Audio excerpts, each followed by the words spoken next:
Hello everyone and welcome to the Chef's Notes YouTube channel. Today we're going to be talking about what kind of milk is best for mac and cheese.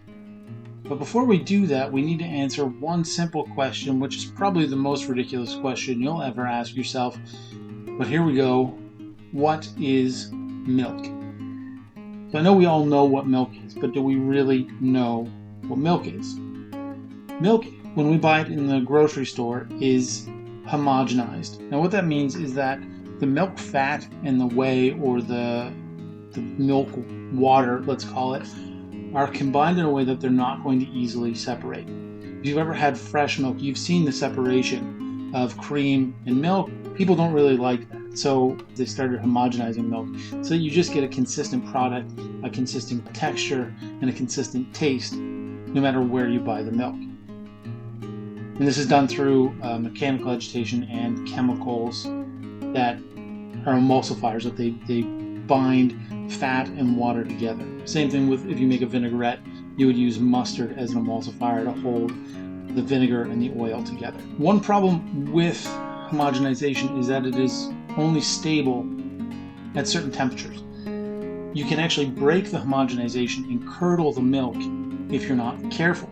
And you see this when you make cheese or anything like that, where they use this intentionally. They'll add an acid and then they'll heat the milk up and it'll curdle and separate from curds to whey.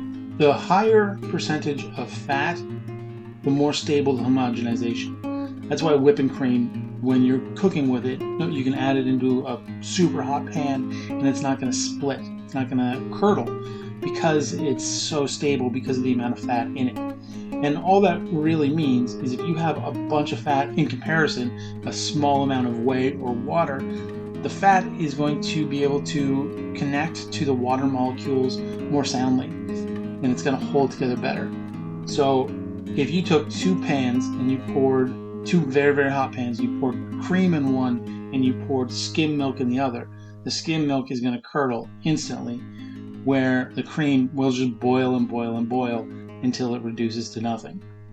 So that raises the question then, what is the best kind of milk to use? So you want to use something that has a high fat content, but obviously you don't want to just use cream because that's too high. So what I recommend is using something called, in Canada we call it homogenized milk, though all milk is homogenized, but it's 3.25% milk fat. So this is kind of the highest milk fat percentage that you can buy as milk, and then you get into like coffee cream and half and stuff. No matter what you're cooking, homogenized 3.25% milk fat milk is always your best bet. Better than 2%, better than 1% or skim, because it has that higher milk fat anyway.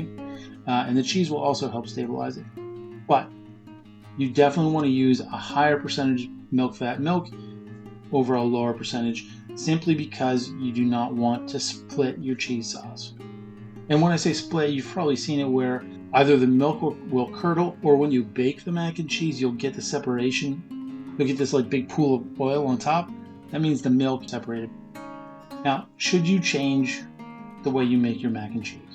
Honestly, that's completely up to you. If you're completely happy with the way you make your mac and cheese, then no, you shouldn't change. All that matters is that you are happy. I'm just trying to give you an option or an answer to a question. If you're having a problem, hopefully this has answered part of it. Anyway, thank you so much for watching. I hope you enjoyed this video, and there are going to be a lot more videos to come. And if you want more information on mac and cheese, you can go to chefsnotes.com. I've shared a link in the description to a post I did a week or two ago, I think 9 common mac and cheese mistakes and how to fix them. You can go check that out, and it has a whole bunch of stuff, and I'm going to be breaking that all down into videos over the next couple of weeks. And remember to like the video and subscribe. It's a brand new channel. The more people that like the videos and the more people that subscribe, the faster I can grow and the more people will see it. Thank you so much, and go to chefsnotes.com. Have a great day, everybody.